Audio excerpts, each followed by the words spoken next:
दिल्ली का चुनाव परिणाम आया है और मिल्कीपुर का किस नज़र से देखते हैं? जिस तरह का रिजल्ट आया है, इसे क्या कहना चाहेंगे?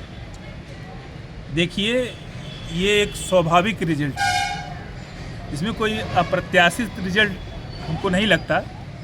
और रहा बीजेपी की बात, सुन रहे हैं बीजेपी दोनों जगह सीट जीती है, तो मिल्कीपुर की बात हो चाहे दिल्ली की बात हो, बीजेपी कहीं ना कहीं चुनावी मैनेजमेंट में बहुत माहिर है। और बीजेपी के लोग स्टेट हो या बाई इलेक्शन हो, इस तरह के चुनाव वो बराबर, अमूमन महाराष्ट्र का भी चुनाव देखिए अभी हाल में हुआ है, तो सत्ता में बीजेपी आई है। बीजेपी के लोग चुनावी गणित पे ही अपना काम करते हैं ये। और रहा केजरीवाल की बात, तो कहीं ना कहीं आप पार्टी भी जिन वादों, जिन मुद्दों, जिन सिद्धांतों, जिन कैरेक्टर को लेके आई वो जनता के बीच में, विगत सालों में वो अपने विश्वास को खोती गई। और कहीं ना कहीं ये भ्रष्टाचार में और तमाम मुद्दों पे इनके जो सांसद विधायक भी लोग थे, इस तरह का बोलते रहे कि कहीं ना कहीं इनका जनता में क्षरण हुआ, इनकी विश्वसनीयता में कमी आई, इनकी रिलायबिलिटी, रिस्पॉन्सिबिलिटी, इनका कैरेक्टर कहीं ना कहीं जनता ने देखा, खुल के देखा कि अब इनसे वो चीज़ें उम्मीद नहीं रह गई थी। तो परिवर्तन तो हमेशा होता है, स्वाभाविक भी है परिवर्तन होना, और ये परिवर्तन नई संभावनाओं को शायद तलाश रही है। हाँ, एक दुखद पहलू इसमें ज़रूर है कि कांग्रेस का देख रहे हैं, इसमें कहीं कुछ दिख नहीं रहा है।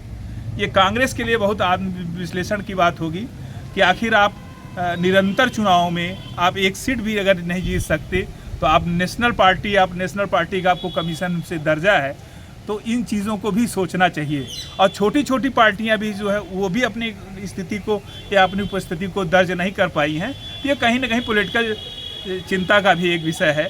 और हम चाहते हैं कि तमाम राजनीतिक पार्टियां अगर उभरेंगी तो स्वस्थ डेमोक्रेसी होगी, स्वस्थ लोकतंत्र होगा, और किसी भारतीय संविधान हो या लॉ एंड ऑर्डर हो, जब तमाम तरह के लोग होंगे, तमाम तरह की पार्टियां होंगी, तमाम तरह के लोग आएंगे, शामिल होंगे, तब जाके ये मजबूत लोकतंत्र होगा। जिस हिसाब से 10 साल तक आप आम आदमी का सरकार दिल्ली में रही, कहाँ कमी रह गई थी, कहाँ नजर आ रहा कमी?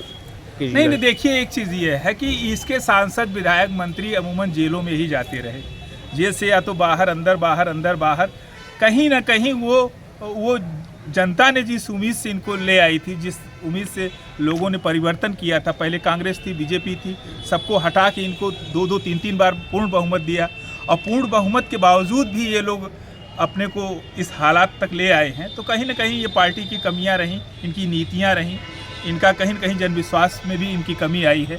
और जनता देखती है जब उसकी उम्मीदों पे लोग खरे नहीं उतरते, तो जाहिर सी बात है परिवर्तन होना था। इस बार परिवर्तन के, जैसा कि मीडिया, एग्जिट पोल सब पहले से ही बता रहे थे कि इनको लौटना नहीं है, ऐसा आभास था। तो मिल्कीपुर चुनाव अभी अयोध्या में 2024 के चुनाव में सपा पार्टी के सांसद हुए, ये मिल्कीपुर चुनाव में जिस हिसाब से आज बीजेपी को जीत मिली है, क्या बदला? बीजेपी के लोग जो ये प्रेस कॉन्फ्रेंस सपा वाले कर रहे थे, बीजेपी वाले कर रहे थे, इन चीज़ों से ये एक रुझान तो मिल रहा था कि कहीं ना कहीं जनता परिवर्तन चाहती है। जब पिछली बार बीजेपी का टाइम था तो समाजवादी पार्टी को वहाँ जिताया पार्लियामेंट में, तो ये जनता में भी कहीं ना कहीं अवेयरनेस है कि हमको किसको ले आना है, किसको हटाना है। ये जनता ही जनार्दन है, तो उसने जो निर्णय लिया है कोई गलत नहीं। अभी एक सांसद को आपको फुट रोते हुए देखा होगा। देखिए, वो बहुत सीनियर हैं और बहुत सम्मानित व्यक्ति हैं, और किसी के विषय में व्यक्तिगत कहना भी ठीक नहीं, लेकिन ये ज़रूर है कि हम किसी भी पार्टी के व्यक्ति हों या हम निर्दल हों, हमको जब भी हम कोई चीज़ कहना चाहते हैं तो वो निश्चित जनता से जुड़ी हुई चीज़ होनी चाहिए, जनता के बीच की बात होनी चाहिए। ऐसी बात नहीं करनी चाहिए कि हम खुद ड्रामा लगने लगें, ये तमाशा बन जाए, नाटक बन जाए। अभी उस प्रेस कॉन्फ्रेंस को मैंने भी देखा था, वो देखने से ही लग रहा था कि ये सब मैनेजमेंट मीडिया चल रही है। जैसे कि पूर्व मुख्यमंत्री अखिलेश यादव ने चुनाव के मतदान के बाद उन्होंने आरोप लगाया कि चुनाव आयोग मर चुका है। देखिए, अगर ये ऐसी बात है, अगर माना जैसा आप कह रहे हैं, मुझे बहुत जानकारी नहीं है इस सब्जेक्ट पे, लेकिन कमीशन के विषय में इस तरह का, देखिए हम अगर संविधान की बात की रक्षा की बात करते हैं कफन तो तक हमको चढ़ाया भी है। संवैधानिक दायित्वों में बात करनी चाहिए। चुनाव- हम राष्ट्रीय अध्यक्ष हों, चाहे आम कार्यकर्ता हों किसी पार्टी के, या हम सामाजिक कार्यकर्ता हों, या हम देश के सामान्य नागरिक हों, उस नागरिकता के कारण, चाहे वो सुप्रीम कोर्ट हो, चाहे हाई कोर्ट हो, और चाहे विधायिका हो, चाहे न्यायपालिका और कार्यपालिका, अगर हम किसी के प्रति बोल रहे हैं तो हमको सम्मानजनक और संवैधानिक बातों को करना चाहिए। कफन भी चढ़ाया है। केजरीवाल कफन भी अपना चुनाव हार गए हैं, इसको किस रूप में देख रहे हैं आप? नहीं कि देखिए, उनका हारना तय था।